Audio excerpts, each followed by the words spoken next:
Hello to all our dear Manhwa fans. Before we begin, I want to send a very special shout out to everyone who left comments, and a big thank you to Cedric Shepherd 4459, who left the very first comment on the previous video. Thank you so much. Now, without further ado, let's dive into this exciting recap. Let's rewind a bit to when Kim was wondering where Ayeon was and what she was doing. That's when a mission popped up.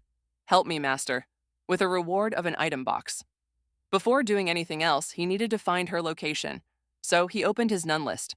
The system displayed all names, and thanks to the new features added as he continued winning over Ayo, he was able to locate Ayeon. Back to the present. Kim asked the girl to open the door, but then he realized it wasn't locked. That left Ayeon completely shocked. She asked herself why she hadn't locked it, and then remembered it might have been because she was in a rush. Suddenly, she recalled a strange thought. What if he walked in and saw her? As that possibility hit her, embarrassment overwhelmed her completely. She quickly asked what would happen if someone saw them like that. People might get the wrong idea. Meanwhile, Kim understood why Ayeon had taken so long and wondered if she had been singing alone to calm down. Still, he knew that wouldn't work. He had to help her quickly since they had a conference soon. Ayeon, feeling on the verge of losing it, asked again why he had come in. She couldn't stop thinking about how embarrassing the situation was. But no matter how hard she tried, she couldn't stop singing. Even though she told Kim to leave, he couldn't help but notice that despite his presence, she kept going. Did she really think he wouldn't notice? That's when the system gave him a tip. Nuns usually couldn't ease their religious urges unless guided by their masters. Plus, Aeon's judgment was clouded since she hadn't been able to release that desire. With this new information, Kim gently cupped her cheek and asked directly if he could help her. She tried to play it off, unsure of what exactly he meant, but in her mind, she couldn't help but wonder if he had figured it out. Embarrassment took over. Her head felt like it might explode at just the thought of performing a communion. Without thinking any further, she stepped closer to Kim and asked for his help. Right away, Ayeon took the chalice from the boy and, focused solely on it, began cleaning it desperately so they could begin the ceremony. More than anything, though, she loved simply being by his side. After setting everything in place, she hurried Kim to start reading the Bible. Without saying a word, he obeyed. As he preached the word of God, Ayeon suddenly felt that she could finally use the holy water. Without warning, she began releasing a great amount of corruption from her heart, feeling a brief sense of relief. But then she realized something. She had used her holy water in a public bath.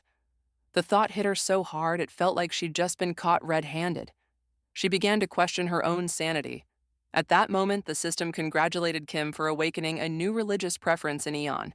Far from feeling embarrassed, Ayeon found the situation thrilling. Her new preference was the risk of being caught. Kim, trying to process the notification, wondered if the system was really suggesting that Ayeon enjoyed situations where she could be discovered. He knew leveling her up wouldn't be easy, but he also couldn't deny the brilliance of the chalice. She was so focused, she wouldn't even let him use the holy water. Even though he wanted to take a break, he knew he still had missions and a conference to handle, so he decided to hold out a little longer. Suddenly, Ayeon grabbed his hand. Kim, surprised, reminded her they'd be late, but she signaled for him to stay quiet. They couldn't leave just yet. Someone was about to come in. That's when Kim heard the sound of footsteps approaching and realized he'd almost been caught because of his own restlessness. The system notified him that Ayeon had gained experience points, which he found odd. She then whispered in his ear, saying she could tell how much he was struggling with the chalice's glow and offered to help ease it. She proposed to purify his soul, or do whatever he wished. However, in return, they had to make sure not to get caught during their prayer. Meanwhile, Professor Cune continued her lecture as usual, though she noticed Kim had asked to go to the bathroom and hadn't returned. She began to worry that missing more class could become dangerous for him. Back with Ayeon, she softly whispered to Kim, asking why he had gone silent. She wanted to know if he was afraid. In response, Kim decided to teach her a lesson, to show who would truly be scared. Before beginning the prayer, he asked her to make sure she didn't make a sound so they wouldn't get discovered. As the prayer began, Kim noticed Ayeon covering her mouth to muffle her own voice, which made him wonder if she simply couldn't pray silently. Desperately, Ayeon begged him for help, admitting he was right. Kim then had an idea. He gave her a gentle kiss to bring peace to her heart. But they didn't stop there. They continued praying for well-being for both of them. Kim moved on with the ceremony and picked up one of the sacred breads. Seeing this, Ayeon felt compelled to go for the holy water immediately. But before she could do so, the sound of the door interrupted the moment. Someone outside asked if she was all right. Even so, Ayeon went ahead and used her holy water, which eased some of the weight on her soul. With a calm voice, she answered that she just had a stomachache. The person outside seemed to believe her and left. Kim, still cautious, wondered if they had really gone. At that moment, Ayeon turned to him and asked about his turn. He still hadn't used his holy water, and it was starting to bother her. Determined, she told him to sit down, because this time she would lead the ceremony. The system notified that Aeon's pride was being affected. Kim then realized that she thought he couldn't use the holy water in front of her, but he knew that wasn't true, and that they had to finish the prayer as soon as possible, to bring her peace. Kim told her that he was so captivated by the ceremony that he didn't want it to end. Ayeon, a little confused, asked if he was stalling so they wouldn't leave the bathroom. However, he was so caught up in the moment that he'd completely forgotten everything happening around them. Luckily, they managed to finish without being discovered. At the end of the consecration, Kim used his holy water on Aeon's soul, purifying all her repressed sins. Shortly after, Ayeon peeked out of the bathroom to make sure no one was nearby. Seeing the hallway clear, she signaled for Kim to follow her. As they walked down the corridor, they ran into Cune, which startled them both. For Kim, seeing her there meant class had already ended, which was a problem considering his grades were already poor. He wondered if his abilities would work outside the classroom. What's more, he noticed the chalice was glowing again, despite having just finished a ceremony. That struck him as odd. Just then, the system gave him his final mission for Chapter 1. He had to perform a consecration ceremony with Cune, awaken a new religious preference in her, and finally hear her say the words, "Let's have a mass." With that in mind, he decided to focus on the first two objectives. He asked Ayeon to go into class first, saying he had something important to do, but she insisted on staying with him. Kim refused and walked ahead, watching as Cune entered her office. Before the door could close, he caught it with one hand. Cune turned, wearing a stern expression. In a cold, threatening tone, she asked what kind of disrespectful behavior that was, since her class was about to begin. Kim grew nervous. Something about her presence was overwhelming. Even though Cune was smaller than him, her authority was incredibly intimidating. Was it her role as a professor, he wondered? Suddenly, Cune noticed the glowing chalice in his hands and asked what it was and why he had come looking for her. But then she pretended not to have seen anything and demanded that he leave, after apologizing properly, of course. With few options left, Kim tried to de-escalate the situation. He told her it was just a misunderstanding and that he had only come to talk. At that moment, he activated his seductive gaze skill, but something was off. In his mind, he questioned why he'd just said he came to talk. What was happening? He was sure he had used the skill, but Cune wasn't reacting at all. "What do you want to talk about?" she asked coldly. "Say it quickly and leave." Kim swallowed hard, even more nervous now. His skill wasn't working. He started to feel like he was being interrogated. In a last-ditch effort to gain control, he purposefully revealed the glowing chalice, although he pretended it was unintentional. That's when Seo entered the room. The moment she saw what was happening, her expression hardened. Kim tried to explain, but Seo's gaze pierced him with disappointment. "I can't believe you're like this," she muttered with disgust. Right then, Ayeon arrived too. She looked at him in disbelief. "You went to the professor after having mass with me? That's disgusting." Navid soon joined in. "Were we not enough for you? Are you insane?" Kim wanted to explain himself, but the words wouldn't come out. However, all of this was just happening in his imagination. He needed to buy time before this nightmare became real. Cune looked at him sternly. "I'm reporting your misconduct. I warned you," she said firmly. "You'll receive an F." As she spoke, she tried to maintain her composure. She noted that the evil in her heart was overflowing.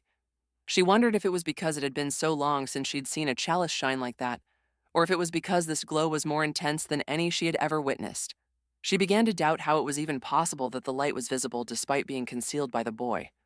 At that moment, Kim noticed Seun's silence. Then she began to breathe heavily, which intrigued him. He couldn't believe it. He now realized his skill wasn't failing. Seun was resisting it with sheer mental strength. Then he had an idea and asked her why she wasn't answering, wondering what she was staring at. Once again, he activated seductive gaze, and to his surprise, the system notified him that he had leveled up. This made Seun even more nervous due to Kim's presence, so she apologized, saying she wasn't feeling well and preferred to talk later. In her mind, she knew she couldn't endure the corruption much longer. She just needed to leave and deal with it on her own. However, she stumbled and nearly fell, but Kim managed to catch her. Seun thanked him for his help, but noticing how close he was to the chalice, asked if she could leave now. Deep down, she felt like she was losing her mind. She urgently needed to perform a mass. Her embarrassment grew with every passing second. Kim realized his skill was working, even if it was a bit risky, so he wasn't about to let her go that easily. Without thinking too much, he gave her a gentle kiss. In his mind, everything was going as planned, so he had to keep going. Confused, Cune asked what he was doing. Kim replied that he hoped she already understood, but she immediately pulled away, telling him not to be so full of himself. For a moment, Kim thought he had ruined everything, but then Cune asked if he had locked the door properly, as she was about to teach him how to conduct a proper mass. Before starting, she warned that after this, he'd receive a proper grade. If he got an F, he'd be in trouble, but if he wanted a high score, he just needed to participate actively in the ceremony. Kim began eating some of the bread Cune had brought, and she couldn't help but wonder how, despite being younger, he seemed experienced in the preparations.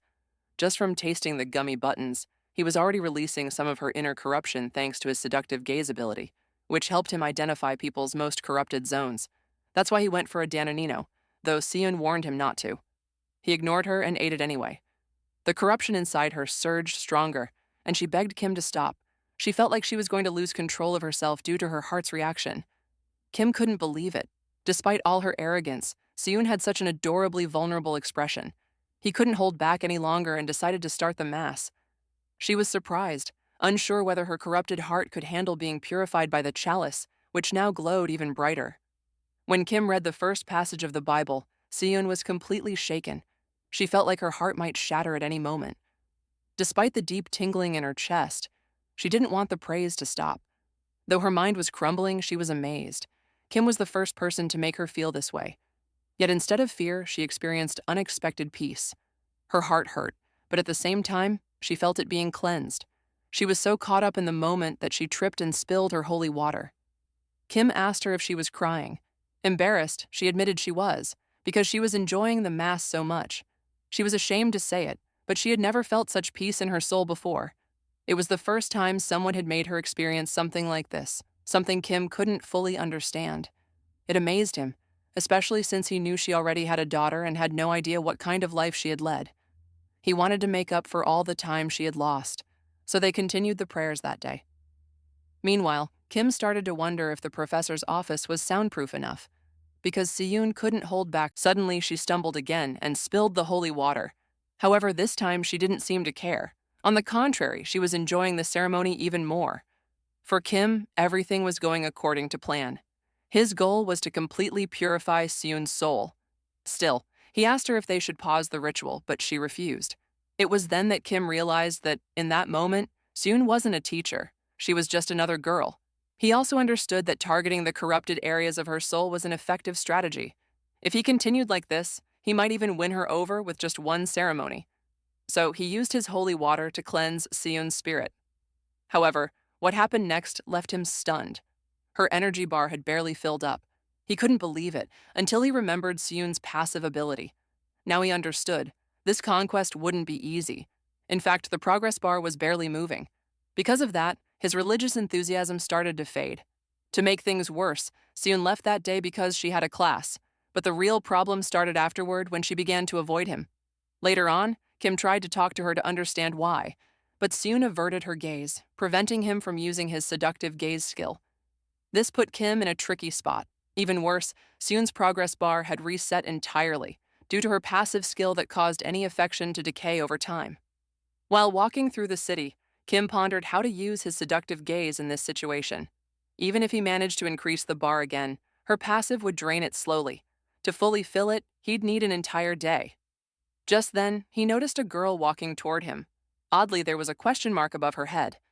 The girl approached Kim and asked if he was looking for a skill neutralizer. Before he could answer, she handed him an empty bottle. It was glass, held 100 milliliters, but didn't appear special. Before leaving, the girl gave him a task. He had to fill the bottle with love juice, if he knew what that meant. It could only be obtained from a girl. Kim was left intrigued, both by the object and the girl's identity. But when he turned to look for her, she was already gone. He had only looked away for a moment, and it was as if she had vanished into thin air. So he assumed she wasn't an ordinary person, but rather an NPC, or maybe an operator. Especially since, moments later, the system granted him a special mission: fill the empty bottle. The reward would be skill nullification. something that made Kim very unsure.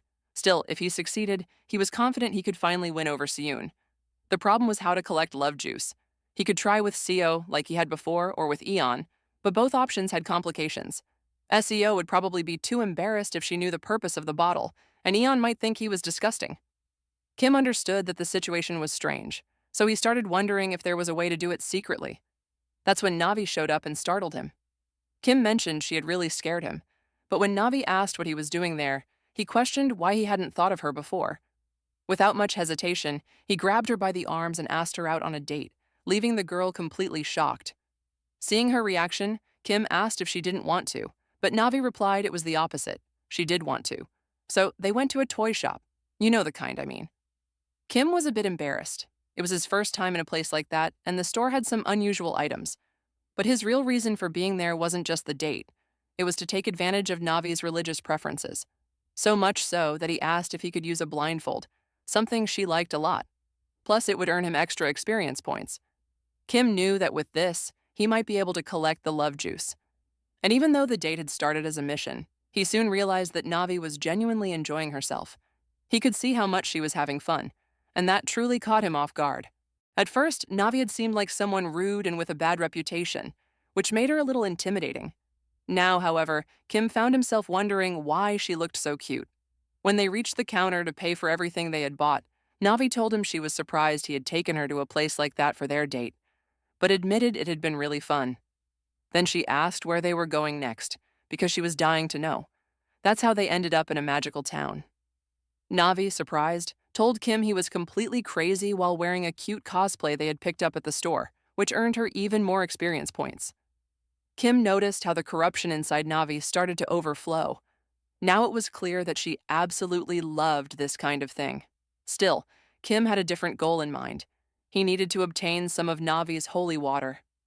To do that, he started a little game with her, teasing that she was drooling like a baby and might need to be punished.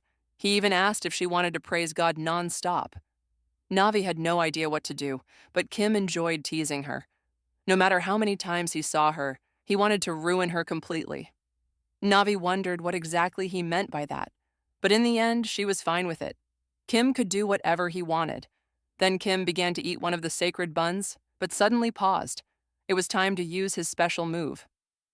In a moment of distraction, Navi tripped and spilled the holy water. Unfortunately for Kim, he wasn't able to collect any. He realized his plan wouldn't work like that. So he helped her up and praised her for doing such a great job, saying they would do their best to make sure her heart was okay. Kim continued eating one of the buns while activating his technique, which caused Navi to stumble again. This time, he was able to get a little of the holy water. Still, it wasn't enough to fill the bottle. He needed her to make more mistakes. Then he grabbed one of the dolls they had bought, knowing how much Navi liked them.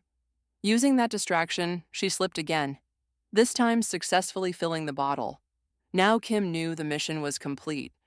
But something was wrong. Navi couldn't get up and tried to rest. Kim tried to wake her up, as the ceremony hadn't even started yet, but Navi asked him to wait because she just needed a moment to recover. Kim refused. He asked if she thought she was the only one who deserved to purify her soul, calling her selfish. Navi insisted that wasn't true, but Kim shushed her so she wouldn't interrupt. She thought he was overreacting, but Kim knew she was lying. She had been waiting for this moment all along. So he used the holy water to cleanse more of her sins. Later, Navi commented that the ceremony had been insane and that she couldn't even feel her legs anymore. She blamed Kim for that and asked what he planned to do about it. Kim offered to take her home, and Navi thought that was perfect. But Kim couldn't help but wonder why she was acting so sweet that day. That's when he heard a voice calling him. When he turned around, he saw the same mysterious girl from before. She congratulated him on completing the mission. Kim tried to ask who she was, but she simply told him to check his inventory. He should find a gift there. Kim couldn't believe it and asked if she was the creator of the game. But before he could get a reply, Navi called his name. When he turned back, he saw her looking at him with concern, asking if he was okay. That's when he realized the girl had disappeared once again. At that moment, the system notified him that the mission was complete. Kim told Navi it was nothing, guessing he was just a little tired. Navi understood and said she wanted to go home and rest. Still, Kim couldn't stop thinking about that mysterious appearance. He didn't believe she showed up for no reason. It was as if she was warning him that at any moment he could be dragged back into the worst period of his life. But for now, he had a skill-sealing potion. He could use it to disable any ability for a set amount of time. That would be enough to finally conquer Siyun. When they arrived at Nabi's house, she asked Kim if he was planning to leave. She thought he looked exhausted, which is why she had brought him there in the first place. So she wanted to know if he was really going to head home, especially since she wondered who would take care of him. She even offered to walk him back. However, Kim quickly dismissed the idea. Being alone with Nabi made it hard for him to hold back, and he hoped she'd understand what he meant. Navi realized there was no other option. Kim apologized and promised that next time they'd spend more time together. Still, Nabi understood and asked him to get home safely. Kim wasn't sure if she truly believed him, but his mind was so foggy that all he wanted was to rest. He even considered whether he should stop to buy something for dinner. Once inside the store, a girl was playing with one of the shopping carts while Kim looked around, thinking about what to get. But then he realized he wouldn't be able to rest just yet. He saw a little girl asking her mom why she was acting that way, but the mother answered that it was just fun, and even encouraged her to do the same. That's when Siyun noticed Kim. She was so embarrassed she could hardly believe it. Then we jump back a few months to the elementary school of Regan. In one of the classrooms, Arin introduced herself to the class and mentioned that she lived only with her mom. She proudly said that her mom was a university professor. However, one of the students asked why she didn't have a dad. Arin explained that her parents were divorced and didn't live together anymore, but she added that she'd really like to have a father, just like the other kids. She wondered why her mom had never remarried, especially since she knew she was a beautiful woman. Back in the present, Arin couldn't believe what she was seeing.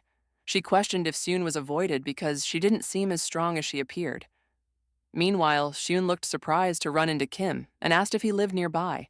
He shook his head and explained he was just passing through after doing some shopping. But Arin noticed something odd. She sensed a strange atmosphere between them, especially because Siyun kept avoiding Kim's gaze. It reminded her of how boys looked when they confessed to her. Then, after Siyun told Kim goodbye and wished him a good dinner, Arin suddenly yelled, "No!" and pointed at him, asking why he wasn't joining them for dinner. Siyun stepped in and said it wouldn't be appropriate. It might be uncomfortable for Kim, but Arin insisted, saying she wished their dinners could be as lively as other families. She compared it to one of her classmates who always talked about eating with his dad, mom, and older brother. Though her friend claimed not to like the noise, Arin admitted she envied it. It's not that she didn't enjoy eating alone with her mom, but sometimes she wished someone else was there too. Her words left Siyun speechless. Then Kim interrupted and asked if he could join them, being honest that he only had enough for some instant ramen. Siyun was embarrassed but had no choice. She accepted and promised to cook something nice. Meanwhile, Arin smiled quietly, knowing her plan had worked. When they arrived at home, Siyun focused on cooking. Kim offered to help, but she told him to just relax. Still, he insisted, saying it would be better that way, and eventually she agreed. After the meal, Siyun thanked him for his help. But then Arin cut in, asking if they were going to use that juice today. Siyun tried to stop her, but it was too late. Now she was stuck. There was no way to preserve the drink, so she'd have to finish it all. She turned to Kim and asked if he could help her drink it, since it was too much for one person. Kim gladly accepted. Then Arin turned to Kim and said her stepdad didn't have to worry about money because they had plenty at home. Kim was confused for a second, but the moment he remembered the girl's name, it all made sense. Everything around them screamed wealth. The luxurious bathroom where he felt he could sleep, the grilled meat that was the tastiest he'd ever had. Above all, he wondered why he had enjoyed that drink so much. He never imagined the city would be this beautiful. With tall buildings and fresh air, it truly was an impressive place. But what mattered most wasn't the soft blanket that looked so comfortable, nor the wide bed he had noticed. It was being this close to Siyun. The last one asked Kin not to make too much noise since Arin was asleep. We go back a little in time to the moment when Kin tasted that delicious juice. Siyun, noticing he drank it all in one go, asked if it was his first time trying something like that. Kin nodded, confirming it. Shun understood and, with curiosity, asked if he'd like her to show him the proper way to drink it. Kin agreed. She then explained that when receiving the drink, one shouldn't raise the cup, as it was considered rude. Also, it wasn't meant to be drunk immediately. Kin also seemed inexperienced when cutting the meat, so Seun told him there was no need to use so much force, just to press down with the fork. Cune was honest and admitted he had only eaten pork belly until now, so it was his first time trying steak. He thanked her for the tip, and as Seun looked at him, she thought that despite his usual appearance, he looked rather cute at that moment. She remembered the last time they had spoken, and how back then Cune seemed almost possessed, which still embarrassed her. She also realized she had been acting a bit odd lately, especially when imagining herself praying next to him. As a teacher of moral education, she felt guilty. Maybe that's why she'd been avoiding him all this time. Her thoughts were interrupted when Aron asked Cune if he would play with her after dinner. Meanwhile, Seun continued to drift in her thoughts. Now she had Cune right in front of her, and Aron was getting along with him so well. Inside, she wondered if it was the effect of the juice, or if she was simply denying the obvious. Later, Cune saw Aron already asleep, which brought him some relief. Seun commented that sometimes it was hard to get kids to sleep, and thanked him for staying up late. Then she asked if he'd like to help her finish the juice, which Cune gladly accepted. Seun asked him to sit and wait while she went to get some snacks. Cune wondered when Seun had changed her clothes, but felt like this was the perfect moment. He could finally use the skill-sealing potion. According to the system, the duration depended on how much juice was used. One drop gave 30 seconds, half the bottle gave 12 hours, and the full bottle lasted 24 hours. His plan was to win Seun over, so he would use only half the bottle. However, when she returned and spoke to him, Cune got nervous. Seun told him there were no more snacks left, but she had prepared a special dinner. Cune blushed immediately. That wasn't in his plan. He didn't know what to do, but before anything else, Seun had to drink some of the juice. Still, he wasn't sure he could hold back much longer. He really couldn't resist. So he took a sip of the juice and prepared to kiss Seun. His idea was that by doing so, the potion would affect her indirectly. That's why he finished drinking all the juice before kissing her, to make sure the potion would work. Then Seun asked Cune if they should go to the bedroom to pray. This is where we return to the present. Seun tells Cune that since Aron is asleep, they need to be as quiet as possible during the prayers. She tells him to stay still, as she will guide the ceremony. However, due to the pain from the corruption in her soul, she has to stay silent. She can't bear it for much longer. So she begins to read the Bible slowly. Seun notices a radical change. Her heart aches less, and a warm feeling takes over. She wonders what is happening to Amos, and he seems to be enjoying the service as well, since he's so quiet. Yet, as she watches him, she realizes he's holding something back. It's Cune. Seun is about to awaken a new spiritual belief. Cune is left intrigued by everything he's just heard. He doesn't understand what Seun means. It all seems quite confusing. Then she offers him one of the loaves she brought, saying he could eat it. He couldn't hold back a soft groan, which embarrassed him, but he gladly accepted. He began eating the breads, including a small gummy one, which Seun found adorable. She compared him to a sweet little baby. Thanks to that, her newfound religious preference fully awakened, something that left Cune completely baffled. He didn't understand how it had happened, nor why. Seun, smiling, asked if her dear Kim wasn't just the cutest, and wanted to know if he really liked the little buns she had brought. Embarrassed, he nodded slightly, which made her smile even more. At that moment, the system congratulated Kim for developing Seun's new religious preference, mother's love. From now on, she would feel a deep faith whenever someone relied on her care. Meanwhile, Seun commented that she was enjoying the ceremony so much it felt like she might go crazy from happiness. That's when Kim remembered that while researching Navi's preference, he had also discovered that there were tastes similar to Seun's. He had never paid much attention to them before. He was usually the one taking the lead, thinking it suited his personality, or so he thought. Seun showed him a photo of a puppy and asked him to pray for it. Kim did so without hesitation and realized it wasn't that bad after all. At that moment, he decided to be honest and confessed that he liked praying by her side. Seun, surprised, asked him not to say it so loudly. Kim apologized, but he couldn't help it. He felt the warmth of the ceremony wrapping around him. Through laughter, Seun joked that he hadn't been able to hold back his little sounds, and as a reward, she gave him a sweet kiss. That gesture filled Kim with peace. The sensation of being cared for surprised him.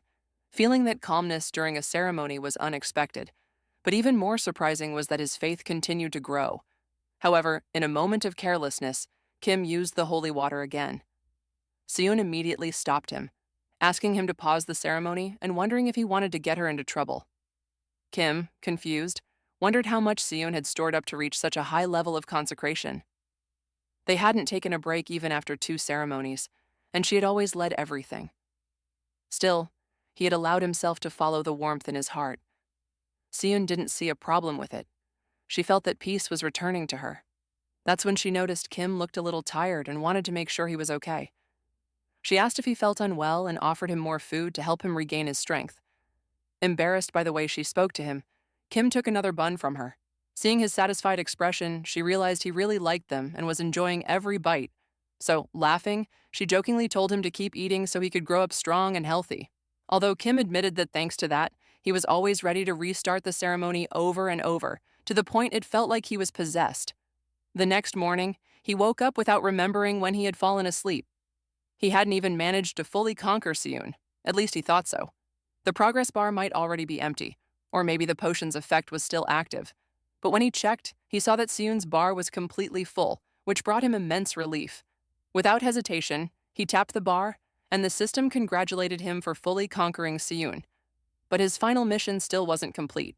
He hadn't yet heard the words he needed from her. He couldn't believe she hadn't said it the night before. He wondered if he'd need to wake her up in his own way.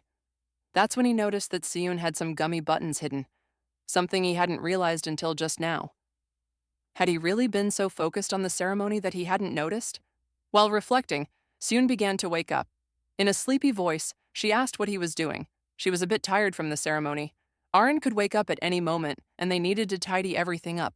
But Kim insisted, "Let's have a ceremony, please." He just wanted to hear her say it, just that, and it would all be over. His one desire was to hear those words from her lips. Cune, amused, wondered if he was throwing a tantrum, but when she heard Kim warn that he'd be upset if she didn't, she found it kind of cute. So she gave in and told him, "Let's have a ceremony." The system announced that player Kim had completed Chapter 1. Although he knew he had reached his goal, Kim chose to savor the joy of having conquered Cune, because he had no idea what awaited him next. The next day, even so, the system granted him his reward for completing the chapter, which motivated him to continue with the ceremony. However, Cune reminded him that they had agreed to keep it quick. If they kept going like that, Ayeon would end up waking up. Kim understood, but deep inside, he felt such a warm, comforting sensation that he didn't want to stop. Even so, he understood Cune's concern about the possibility of Ayeon walking in and seeing them in the middle of a ceremony. So he decided to hide under the sheets. If Ayeon happened to come in, he could pretend he was just sleeping. And so, they continued their prayers, and Cune finally accepted that Kim was someone quite hard to control. Neither of them, however, noticed that Kim had 7 missed calls.